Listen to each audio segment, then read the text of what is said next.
barrister, Adeyeye, my home, Ognwusi, Ali. Please put your hands together. Thank you very much.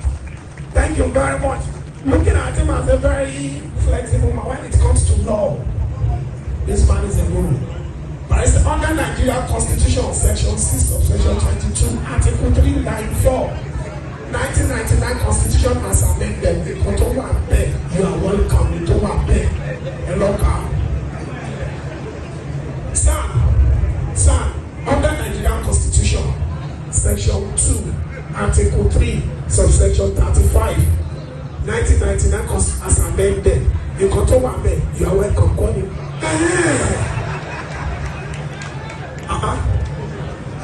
We were both called to bar. We were both called to bar. Teamwork, bar as a lawyer. For me, bar, the other side. Ladies and gentlemen, I'm bringing to the stage Imperial Cultural Group. Please put your hands for Imperial Cultural Group. Imperial Cultural Group. I know, Ooni, you will understand the music of it. I can go on the white team. We are missing the white team, baby. Oh yeah, Mama.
Aki Mọ́gàjí Adérẹlé Lẹ́kan Sàlámì Mọ́gàjí Adérẹlé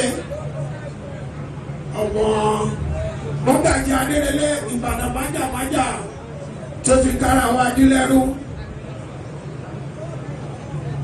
Mọ́gàjí kí ọkùnrin kí ọmọdé ọ̀dọ́ kí àgbàlagbà nígbà lọ́wọ́ Ọlọ́run Olódùmarè fún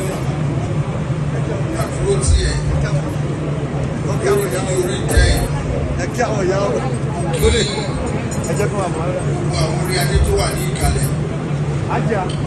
Are you sit the other side? Very close to that bar. Ní àwọn ìrọ́jọ́ mú sólókù.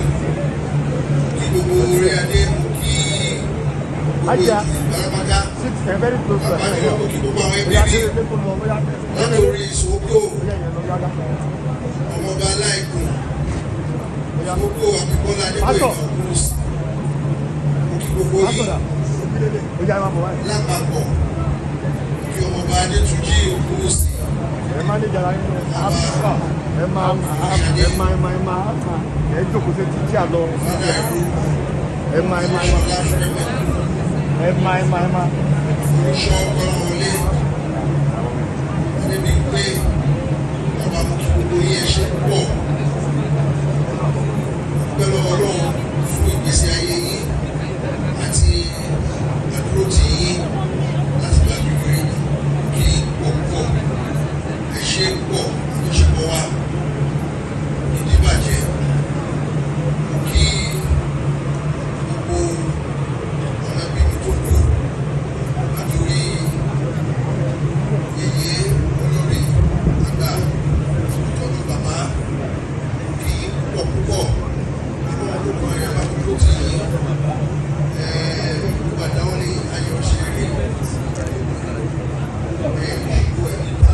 púpọ̀ ẹ̀yin náà bẹ́ẹ̀ máa ń jẹ́ lẹ́nu nìyẹn ní gbogbo ìgbà mo kí ẹ ṣe mo kí gómìnà wa nípínlẹ̀ Ọ̀ṣun tó ti lọ láyé ológun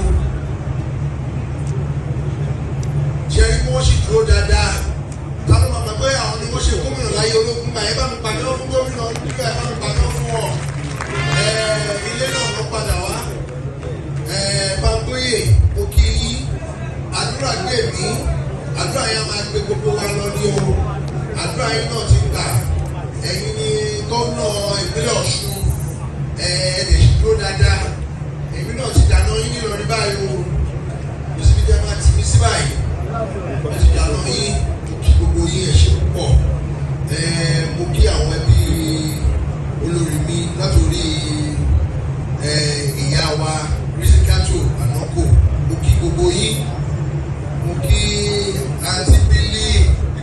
àǹtí bílí ṣe ìbínú mọ́ mo rí ẹ tí ń rẹ́rìn yà mo kí gbogbo yín o madam trainer mo kí yín o ẹ máa train èmi náà Ọlọ́run Olódùmarè bá mi dúró tì yín the finest of them all wọ́n mọ ẹni tí mo sọ mo kí yín o gbogbo yín ni mo kí Ọlọ́run Olódùmarè á jẹ́ ká pẹ́ fúnra wa ẹ ṣe púpọ̀ ẹ ṣe kí àwọn àǹtí mi náà láti ìdílé kíyèsí mo kí ẹ kú àdúró tì mí inú mi dùn ayọ̀ mi dùn kí gbogbo yín ẹ ṣe púpọ̀ jọjọ mo kí púpọ̀ mo dẹ̀ kí gbogbo ara lé àwọn ànákò àyìn gbọ́ngàn lẹ́gbàá ọjọ́ mi o àkọ́jọ́ ìṣẹ̀ṣẹ́ náà sọ ọ̀dájà ọ̀dì ìfẹ́ ọ̀dájà gbogbo yín àìtó ẹ bá mi pàdé fún àwọn tó wọ́n láti ìgbéra láàdé ẹ bá mi pàdé fún wọn dáadáa abẹ́rẹ́ inú ọ̀gá ní orí wọn yẹn.